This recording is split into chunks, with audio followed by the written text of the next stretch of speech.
کہ آقا علیہ السلام مکہ سے ہجرت کر کے مدینہ آئے، یہ بخاری کی حدیث ہے، اور ساری کتابوں میں آقا علیہ السلام مکہ سے ہجرت کر کے مدینہ آئے تو آقا علیہ السلام مسجد نبوی میں جب جمعہ کی نماز پڑھاتے اور جمعہ کا خطاب کرتے تو مسجد کا جو محراب تھا، محراب تھا تو نہیں، محراب والی جگہ پر، اچھا جب محراب والی جگہ پر نا ایک خشک تنا تھا، بولو کیا تھا؟ خشک لکڑی کا تنا جو جاندار نہیں تھا، بے جان تھا۔ آقا علیہ السلام جب خطاب کرتے اس خشک تنے کے ساتھ ٹیک لگا کے خطاب فرماتے۔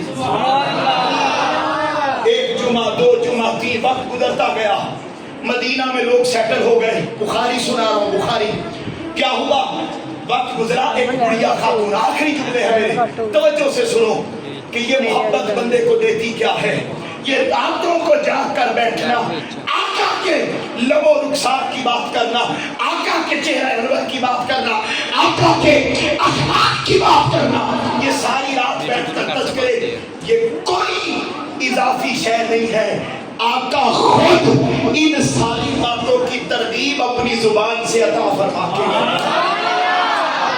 اس لیے میں رسول پورا والوں سے ہمیشہ کہتا ہوں کہ کی محمد سے وفا تو نے تو ہم تیرے ہیں، یہ جہاں چیز ہے کیا لوہو قلم تیرے ہیں۔ سنو بات کو ختم کر رہا ہوں، میں زیادہ دیر حائل نہیں رہنا چاہتا، مجھے سنتے رہتے ہیں۔ ہوا کیا؟ آقا علیہ السلام اس خشک تنے کے ساتھ ٹیک لگا کے خطاب کرتے، وقت گزرتا گیا، ایک بڑھیا خاتون آقا کو دیکھتی کہ میرے آقا کھڑے ہو کے خطاب کرتے ہیں، یقیناً تھک جاتے ہوں گے۔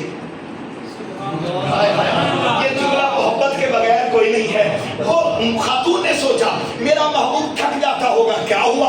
آقا کی بارگاہ میں عرض کرنے لگی، یا رسول اللہ صلی اللہ علیہ وسلم، میرا بیٹا لکڑی کا کام سیکھ گیا ہے، میں چاہتی ہوں آپ کھڑے ہو کے خطاب کرتے ہیں، آپ تھک جاتے ہیں، میرا دل کرتا ہے میں آپ کو منبر بنوا دوں۔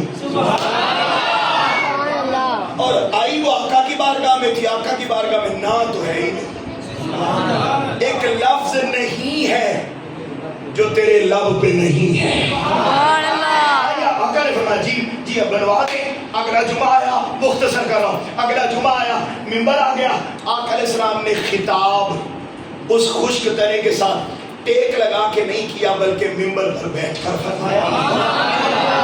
جب منبر پر بیٹھ کر خطاب کر رہے تھے، اب ذرا محبت کا گلدستہ دلوں میں سجائیں اور ذرا جملے سنیں، اپنے دل پر نوٹ کریں۔